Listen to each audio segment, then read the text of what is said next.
You can get good with acrylics really fast, but you need to do it the right way. Just gonna put these down. It's pretty common advice too.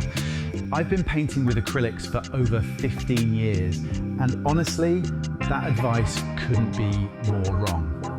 So, in this video, I'm gonna share with you the 5 things that I did that made acrylic painting really easy. The first thing to do, and nobody really tells you this, is to just have a play around with the paint. Yin, you won't believe how many acrylic paintings I've seen that just aren't good, but could be fixed with one really simple exercise. Try a couple of brushes, try thick marks, try thin marks, get a feel for how the paint works, then add a little bit of water, just a tiny. Oil paints don't really need thinning out as much, but acrylics aren't like that. You can make mistakes with that too. You can go too thin. Some acrylic paints are very thin already, some are quite thick, like these heavy body ones, and some are sort of in between.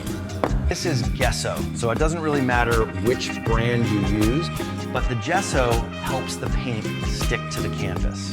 The main problem with using water as a medium is that as you add more water to the paint, the more transparent, the more see-through that paint becomes. A wet palette is one of the easiest ways to prolong the drying time of your paints, and it does what it says on the tin. It's a palette that keeps your paints wet.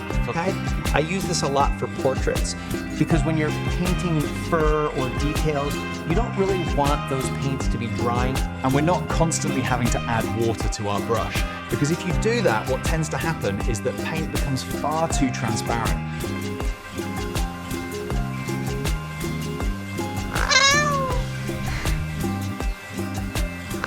Which means you don't have to use those glazing mediums that I talked about earlier if you don't want to. It just adds that time. Another thing that you can do is use glazing. And what glazing is it's just adding a very thin, transparent layer of paint over the top. So you can see in this line painting that I've done how those glazes just add a little bit of color and a little bit of depth to the painting. So it means that we can control the depth and the tone of the painting to create something that's really detailed and that feels like you have a lot of control over the painting as well. We can also use acrylics to be very thin. We don't have to keep them thick and textured. You can paint very thin layers. It's a bit like drawing with paint as opposed to applying very thick layers. So we want that paint to be very thin, but we don't want it to be transparent. So we want to use those mediums to ensure that we maintain some of the opacity of the paint, but we get that detail. If we thin it down but if we use a medium, we can build up thin, opaque layers like you can see here, and we can still paint those details without losing the opacity of the paint. So we can create depth, we can create detail, and we can create subtlety. This allows us to work in different ways and to add a lot of balance. Another important thing to do is to experiment with different brushes. What you'll find with acrylic paints is that when you add water to them, that's it. So because of that, you can use a whole host of different types of brushes. You can use hog hairs like I'm using now. You can use solids. Incorporating lots of different brushes. So experimenting with lots of different brushes can really help you get a feel for paint work and what kind of effect you're gonna. The last thing that I want to share with you is layering. And this is actually super important because when you paint with acrylics, you tend to build up a lot of those layers. So we don't mix all of the colors on the palette and then try to put them all on at once. We build up those slowly and gradually. So you're painting lighter colors over dark colors and then darker colors over lighter colors, and you're just building up those layers gradually to achieve the kind of finish that you want.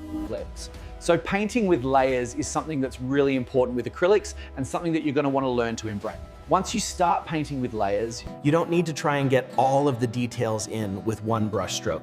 You can build up lots of little details over many brush strokes.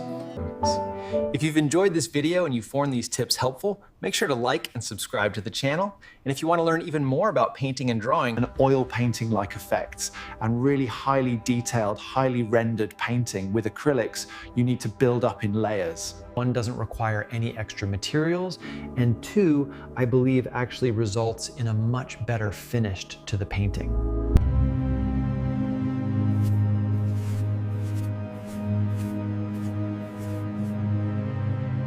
Oil paints can just be blended together wet into wet, and oil paints are a lot more opaque than acrylic colors, so they cover the canvas a lot more easily. And honestly, it just looks a little bit amateurish.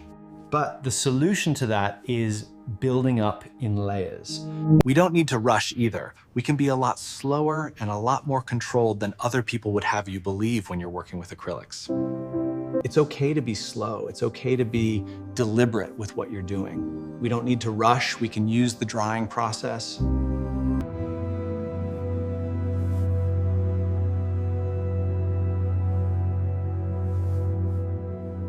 All right, let's get this background in. We're using the purplish gray around the swan before we load up with the white to really make the feathers pop.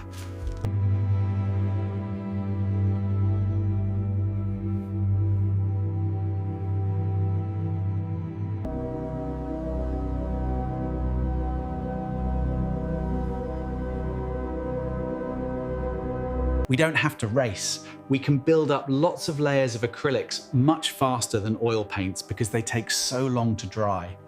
And those layers are just going to add depth and variation and luminosity to the painting that you wouldn't be able to get without using layers. So if we start with a dark base and then add lighter layers of paint on top, we can give the illusion of depth.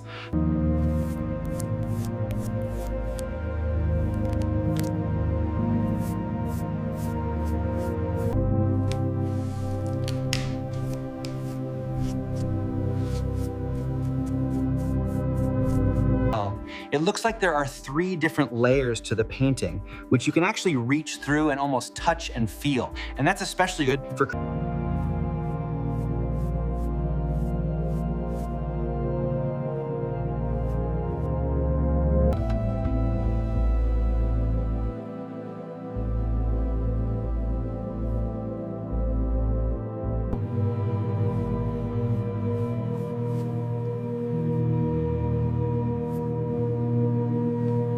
But that's not the only way that we can layer. We can also add darker paint on top of lighter paint.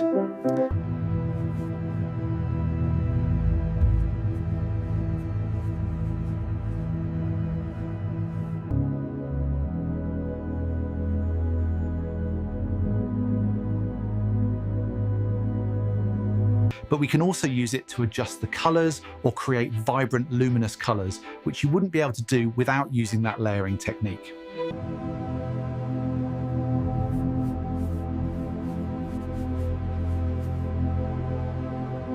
Both of those techniques can be used to create some really cool effects. And speaking of effects, we can actually use loads of different tools in the painting. We don't just have to use brushes. One example of these, palette knives.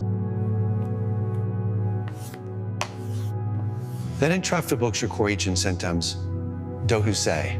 But we can also actually use these to add fine details. I use them for little strands of fur and also for a little bit more texture, more 3D blades of grass. I can get a much finer line with this than I can with a brush. And because the paint dries so fast, any texture that we add with the palette knife, we can actually add paint layers over the top, and that can create even more cool effects.